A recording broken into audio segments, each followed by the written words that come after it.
Hej och välkomna till HonoluluTV. Idag har vi Raining Sound på celebert besök och även den lokala promotorn Thomas Savage. Raining Sound spelar sorgsna låtar för vuxna.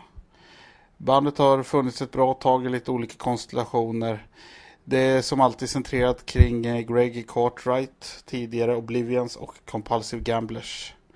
I den här intervjun är han flankerad av trummisen Mikey.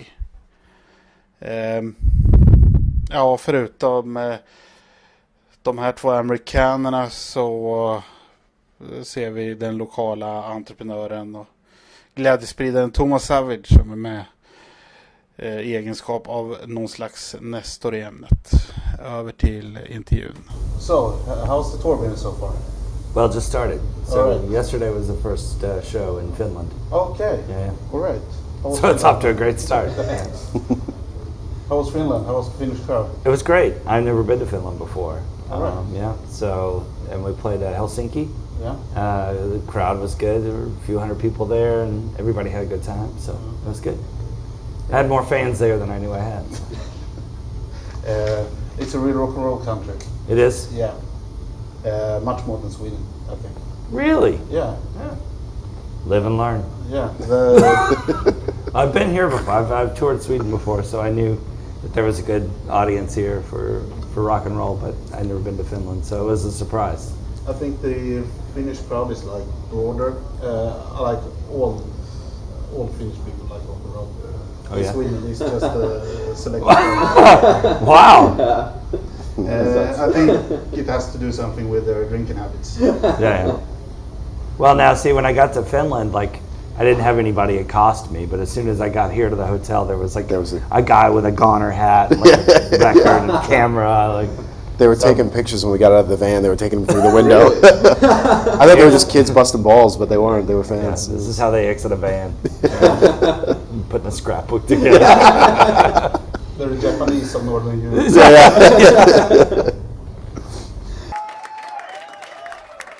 Hey, Stockholm, how you doing?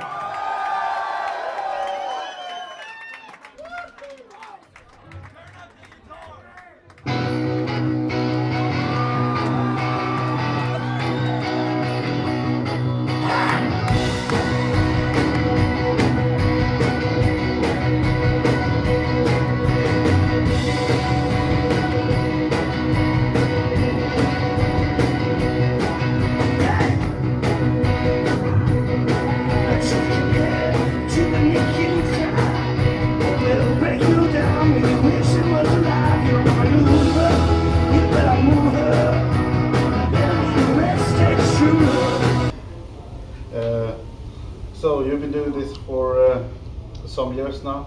A long time. More than I care to think. When did you decide, like, this is what I want to do? Well, I was in when I was in high school. I put a couple bands together, and it started out that I was writing songs a lot, and I had some bands, but I would always search out somebody else to sing. I really didn't care to sing. I just wanted to play guitar and write songs. But then they kept falling through with singers, and then I started to just do the singing myself. And I realized that it was probably the thing I was best at, because I wasn't very good at it. I was terrible at school. And my father had said to me one time, like, I think I was in maybe 8th grade, and he was like, "You want to just drop out?" It's like, "You want to just quit school?" He goes, "I'll put you into a trade school. Well, you want to work on cars?" Like, you know, I mean, he saw the writing on the wall. And then I said, he goes, "Anything you want to do, anything, you just tell me what you want to do." I said, I want to write songs and like have a band and be a professional musician. He was like, "Okay, anything but that. Like, what do you want to do?" Like, it's like the age-old story parents always say, you know, anything you want to be, you can be, except whatever it is you want to be. Yeah. But I think at that point, even, I mean, I didn't, you know, I just kept doing bands. I didn't finish high school. I just went straight into playing in bars, and I mean, yeah, it's not. I don't really think of it as like a lifelong dream. It's just like something that, out of practicality, I could pay my bills, and I was good at it, and I enjoyed it, and it gave me a sense of, on every level I got something out of it. Spirituality, entertainment, like I said, paying my bills. So it was. I think I knew right away that it was going to be the thing that I was going to do. Whether or not I would ever make any money at it was, I didn't really care. So what do? You only rock out? Excuse me? Do you rock out 24/7? Rock out 24/7. I wish. No, unfortunately, it does not. It helps. It's but I have a regular. I work at a record label. I do that full time, and they let me, do whatever I need to do musically, which is great. So, it's. I was a window washer for like 7 years too. And that was great because it's seasonal. that was great. That was great. It's great. No, it's great. There's no. You have no responsibility whatsoever other than to clean windows and go home. It's nice. It's great. But yeah, no, I have a regular job, but they're cool with me doing whatever. So.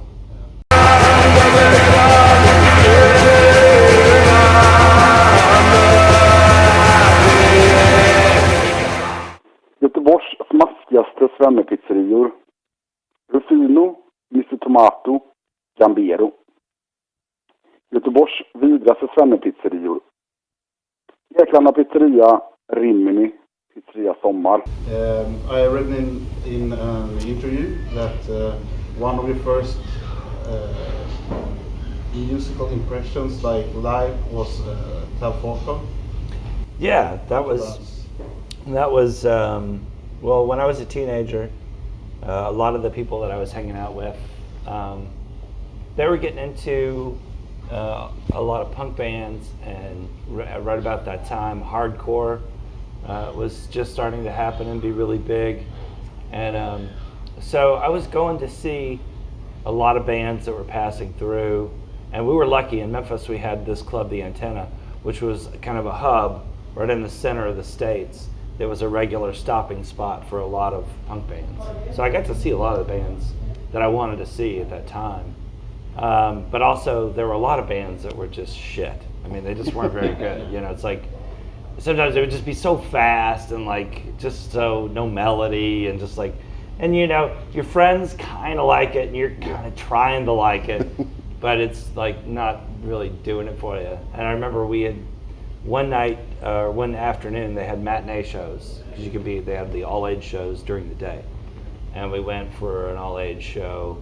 The band that was supposed to play never showed up. Their van broke down. So they canceled the show, and I was already in town, so we just hung around all day, and we walked back to the club later that night to see if the band had ever shown up. And they didn't show up, but there was another band that was about to start. And we said, well, we'll just, we're in the club and nobody's noticed that we're underage and we're still here. So let's just hang out and watch whatever this is.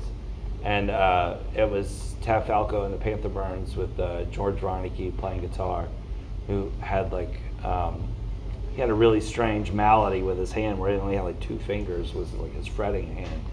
And anyway, it just blew me away. It was so like amazing and terrible at the same time. And it just like, I thought, whatever this is, like, this is what I like. I want to see more. I want to see more things like this. And I had already heard bands like the Cramps and some other things that were kind of skirting that same territory, but I wasn't really aware that there were bands like that were in my town. And so that was kind of my awakening to the fact that there were lots of Memphis connections to all these other things. Actually, Tal Falco was one of Thomas' earlier bookings. How'd that go? Yeah, it was funny. He was very particular. I love Tav. He's an amazing person, and he actually, there was at one point when he came back to Memphis and he recorded the Panther Phobia album, which I thought was It's great. amazing, yeah. I think maybe I like Panther Phobia maybe just a little bit more than Magnolia Curtain, Really? which I already love, but it's Yeah. just like, it really has a charm to it. But he and the girl that he was dating at the time, Claudine, who played guitar on that record, they moved back to town and they didn't have a place to stay, so they actually wound up living in my house, but I didn't have a room for them, so they lived under my stairwell. Maybe for like a month or so. It was funny too, is like Tav like is such a meticulous dresser as well. Like he was like, you know, it's like his choice of words is always interesting as well when you're talking to him. It's kind of got like that kind of Southern gentleman thing when you're talking to him. But he asked if he could borrow one of my bicycles, and I said, yeah, sure. You know, they're right there in the room. So it was like, then later that day, I saw like Tav riding down the street on like a girl's bicycle with like streamers, like ascot, like one of those like you see those pictures in the 50s of Elvis with like the motorcycle riding caps. Like, oh, I want one of those, like blowing in the breeze. Like, he's amazing. He really is. And yeah, and it was definitely, that was a big influence. And then I realized that there were lots of other things happening in Memphis that I was kind of blind to at the moment. Then I saw the Hellcats and a bunch of other stuff that was going on there. When Tav played in Stockholm, he wasn't a bit grumpy at first, was he? Yeah, he wanted, like, he didn't like the monitors. I think we only had 2 and he wanted 5 or something like that.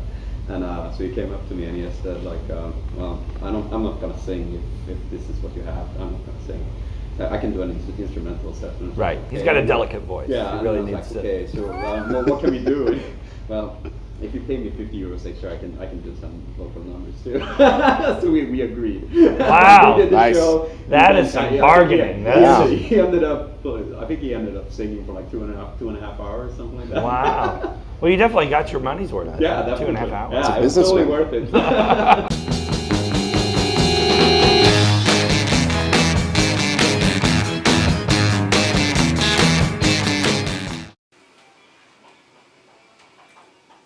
Mina damer och herrar, välkomna till märkligheten. Ikväll ska vi återigen blanda shots. Hepatit CP. Kan det vara något?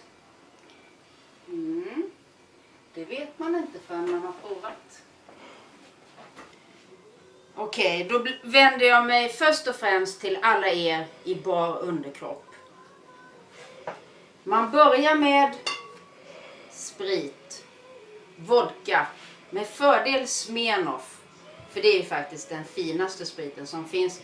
Den är trippeldestillerad och garanterar ingen baksmälla.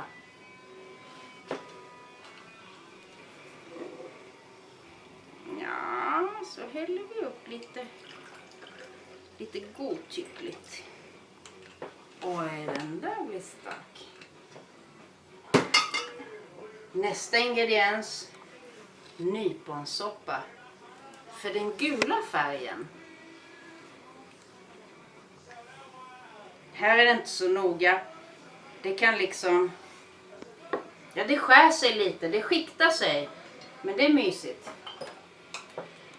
Grädde. För det goda.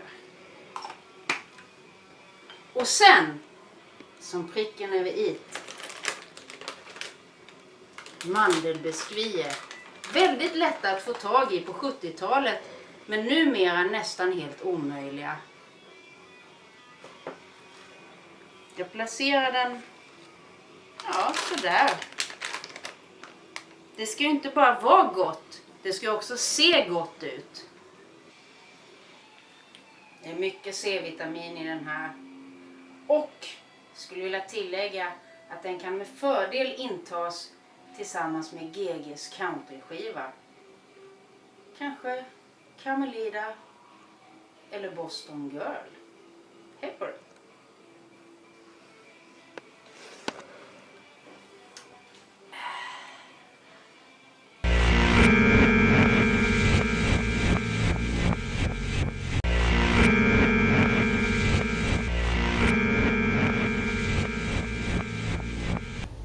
According to Jack, Swedes don't know shit about the blues.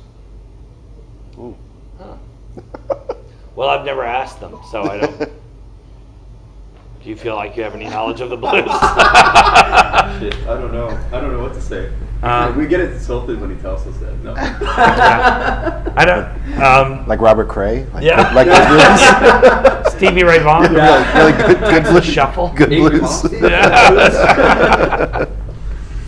Well, I think everybody has, there's so many different variations of the blues, but I don't know. I don't think that that's true. I think, I know a lot of people here that like good music, so I just assume if you like good music, you like good music, and that encompasses blues, rock, country, jazz, whatever, if you know good music when you hear it, it really doesn't have anything to do with a genre. So I'm going to play against Jack's statement and say that there probably hear people no good blues, but a few at least. now I don't firsthand know of any good Swedish blues artists, but I don't know that many. There aren't that many good American ones either. So I think when you talk about What about Swedish blues, it's gotta Hammer? be like white blues, Yeah. And it's rock blues. I don't know. Blues Hammer. Nothing we're proud of. Blues Hammer. That's good. Is it true that Steve Van Sant tried to change your lineup? who did? Little Steven. Yeah, that was a funny thing. Well, there was just like it wasn't us in general. It wasn't us particular. It was like a letter in general that he did a show in New York on some island. I can't remember the name. Oh, of it was Randall's Island. Randall's Island, and they had. That was a good show. He invited a bunch of people to the show to come play, and he sent out letters to us. And his thing though was, and at that point the band was a trio. It was just three of us. Yeah. And he, in his letter he sent out to all the bands, he suggested that everybody have at least 4 members in their band. What? 5 if possible. And if you only had 3 and you wanted 4 or 5, they would consider giving you extra money so that you could hire extra players. What? And also, the funniest thing in the whole thing, in this whole long letter, was like, also, if you don't already have a look, consider getting one. Are you serious? Yeah. So what was funny was like then, which was kind of an in joke, and a lot of people don't realize it, but there was a Dirt Bombs LP that came out a while back that had them all in the front, and they were all wearing zipped up hoodies. And the name of the album was "If You Don't Already Have a Look," and it was like a joke on. Now I get it. Yeah. But yeah, he did. He was like, and then but he did like, reason out a few different things for why no one wanted to see a trio, like, that it was trios were like kind of a thing of the 70s, the power trio, and all this kind of stuff, and I was like, I can't really. Well, it's like, my old band, the Oblivions, we were a trio. I don't know, Elvis and Scotty and Bill, Johnny and the Tennessee Two. I don't know. It's just I come from a place where trio is okay. The rock and roll trio, it works. Definitely. There's nothing. There's nothing bad about a 4 or 5 or 6 or however Or the many E people Street you want to Band. have, but Exactly. There's like 75 people in there. But it can all work. It's really, at the end of the day, it's about the strength of the music. It doesn't matter how many people are in the band or what you're wearing. But did he want to release Renaissance too? I think that he wanted to. At one point, he not him personally, but although I've met him a few times and he was super nice. There was somebody that worked for him that worked for his record label, and they wanted to license Time Bomb High School or one of those albums, Too Much Guitar or something. But they wanted to license it to their label, and I wasn't interested. I just prefer to keep it on in the red. It seemed to be fine there. So it's nice. It's not scary. No, he's not scary at all. In fact, it was the first time I met him. We were playing in Manhattan, and it was like some kind of cavern downstairs thing on the East Village. And he showed up, and I had like the worst sore throat, and I didn't think I was gonna be able to sing. And he's like, you need some of this kind of tea, and he likes making this tea with like lemon and honey and stuff, and he was super friendly, I mean, I gotta say, I can't say anything bad about the guy, but he definitely has, I think after being in the music industry for a while, you start to have some preconceptions about how it worked for you, so that must be how it works for everybody else, and I can understand that.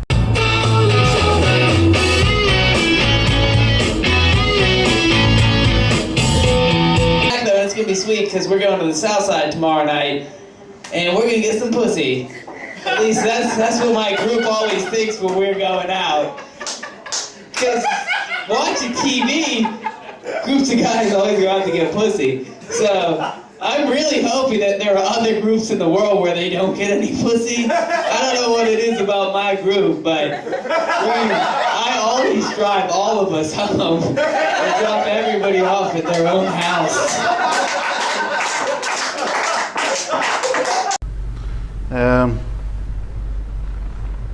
I also have some records with me. Yes? Yeah. This one? Worst album cover ever. Yeah. Great record. What's going on below the neck? Yeah. That's exactly what it was. Is it like a? I think they painted this picture. Yeah, they like tried to airbrush it or something. Yeah, but like in their heyday, the Blasters were just amazing. So, such a good band.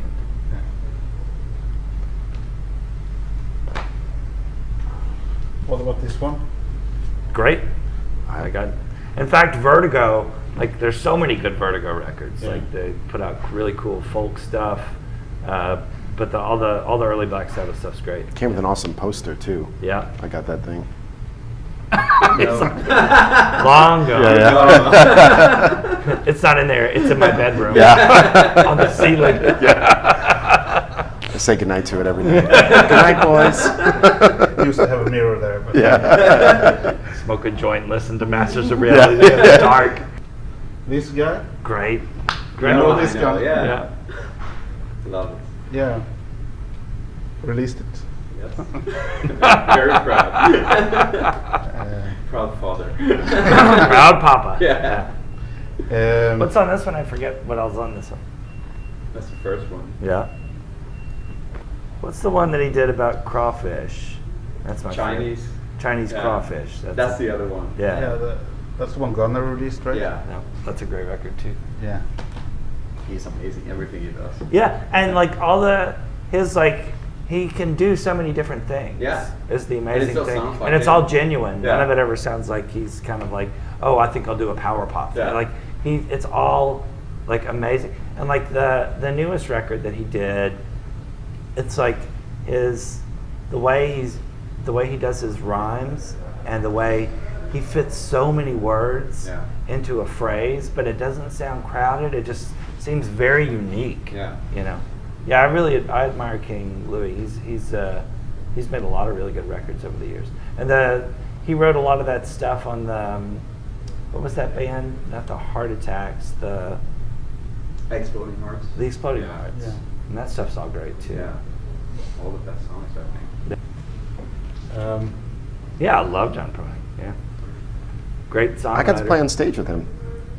Yeah. At the some folk festival in Canada. It was like they have like this grand finale at the end of the festival, and Melanie, the folk singer, was like supposed to close the thing out with her, and like everybody that played the festival was supposed to come on stage. Yeah. And she caught the set that I was playing earlier. They have like these workshop things, and so she liked the rhythm section. It was me and the bass player, and she's like, "Do you mind playing the?" It was what was it? I think it was "Give Peace a Chance," but she wanted it to sound have a soul beat and bass line to it. So we're like, "Yeah, okay, we'll do it." And we never got to rehearse it, so we had no idea what was happening. So they put us up on stage with like John Prine, like everybody that played the festival that weekend. And I couldn't hear anything because there was no monitor and the drum set was on a riser. And there's like 20,000 people. And at some point someone turns around, they're like, play, they're going. I was like, okay. Did you just do the chorus or the verses? I couldn't hear a thing. I just sat. I played until somebody turned around and went, and I was like, that was so weird. Yeah. It's not dead. Never really changes. So. Yeah. What about this guy? From Yeah. Brooklyn. He's one of my favorites. Yeah, big influence on me when I was a kid. My father was a huge Harry Nilsson fan, so we had all the Harry Nilsson records, and he would play them all the time. Even the bad ones, I have a soft spot for. I love this one. How it's all cute on the. Yeah, that was What's kind on of that one? the What is early that? young here. Harry. This is like the Revelation? Pickwick reissue of the earlier stuff that Capitol recorded.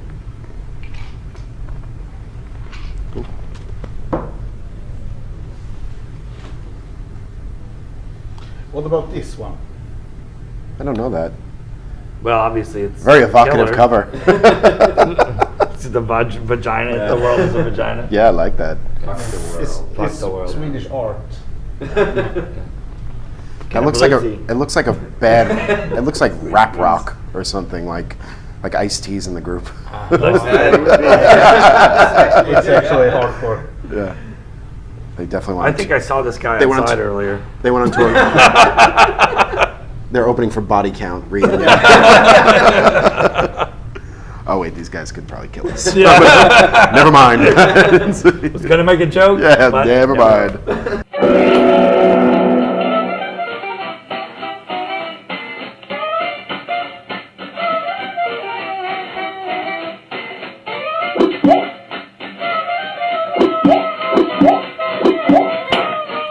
Hey, man.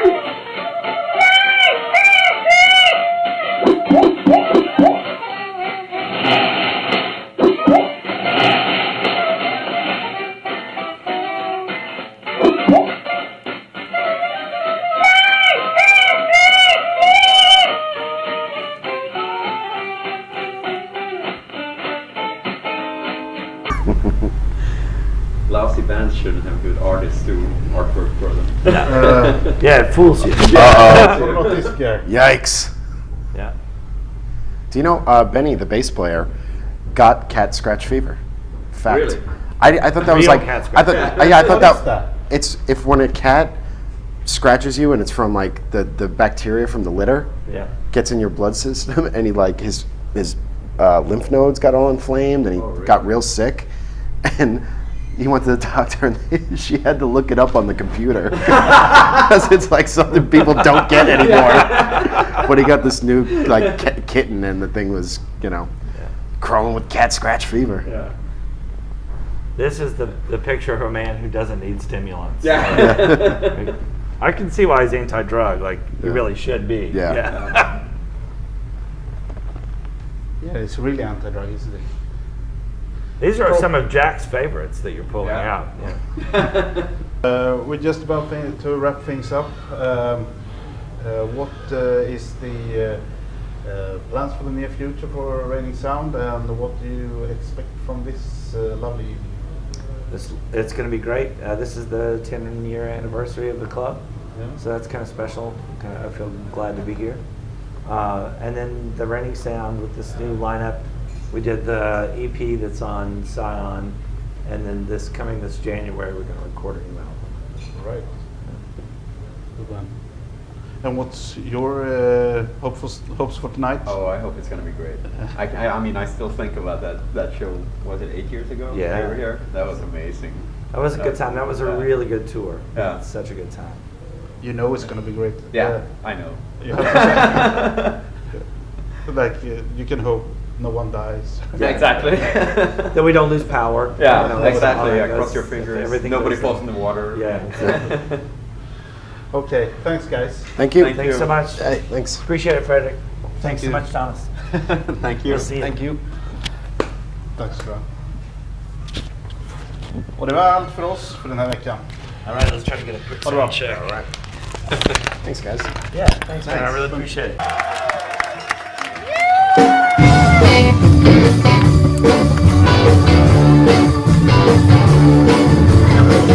Said I love it to one thing about you. Couldn't get it right now.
Glass of gin. Look at that. I knew that was going to happen. To fuck up the continuity, I'm going to cross my legs the other way.